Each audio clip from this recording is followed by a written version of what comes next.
Welcome ஜாரா garden. இது எங்கள் மாடி தோட்டம். மாடி தோட்டத்தில் நம்ம எதை பற்றி இன்றைக்கி வீடியோ பார்க்க போகிறோம் அப்படின்னு கேட்டிங்கன்னா, மண் கலவையை பற்றி தான் வீடியோ பார்க்க போகிறோம். மண் கலவை எப்போயுமே ஆரோக்கியமாக இருந்தால் தான் நம்ம தோட்டமும் நல்ல ஆரோக்கியமாக இருக்கும்.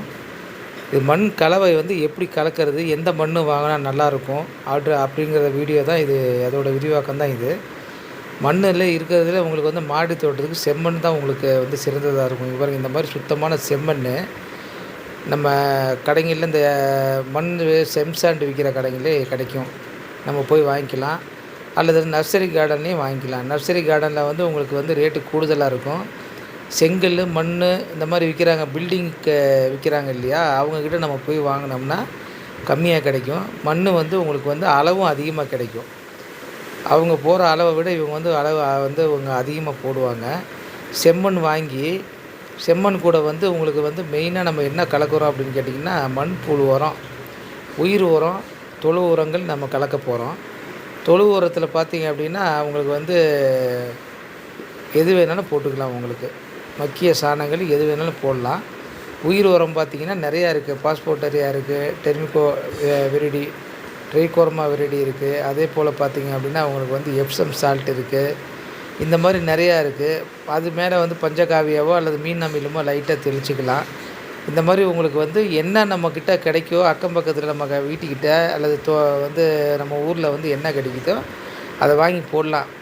எதுவுமே இல்லைனாலும் நீங்கள் சிரமப்பட தேவையில்லை. இது எல்லாமே போட்டால் ரொம்ப சிறப்பாக இருக்கும். போடலன்னா பெரிய அளவில் எந்த பாதிப்பும் இருக்காது.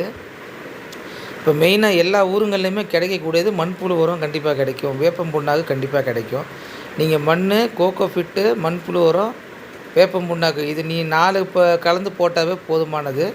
அது இன்னும் நல்ல சிறப்பாக வரும். நல்ல மண் ரொம்ப ஆரோக்கியமாக வரும்னா மற்ற உயிர் உரங்கள், தொழு உரங்கள் நம்ம போட்டுக்கலாம்.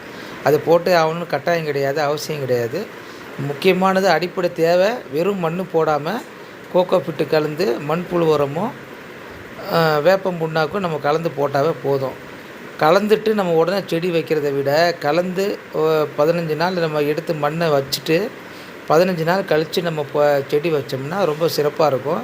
அந்த மண் ரொம்ப வளம் அடைஞ்சிருக்கும். அதாவது மண் சிகப்பு செந்நிறத்துலேருந்து கருப்பு கலராக மாறி இருக்கும் 15 நாள் கழித்து. நீங்கள் அந்த அளவில் நம்ம செடி வைக்கும்போது செடி நல்லா ஆரோக்கியமாக வளரும், நல்லாயிருக்கும். மண் சீக்கிரம் கெட்டு போகாது. சரிங்களா? ஒரு 6 மாதம், 1 வருஷம் 4 செடி 5 செடி மாற்றி மாற்றி கூட வைக்கலாம். அந்தளவுக்கு மண் வளம் ரொம்ப அதிகமாக இருக்கும். இதில் பார்த்தீங்க அப்படின்னா உங்களுக்கு இங்கே பாருங்கள், மண் எப்படி இருக்குது பாருங்கள். இந்த மாதிரி உதிரியாக இருக்கணும். கெட்டியாக மண் இருந்ததுன்னா உங்களுக்கு செடிகள் வேர் அதிகம் விடாது.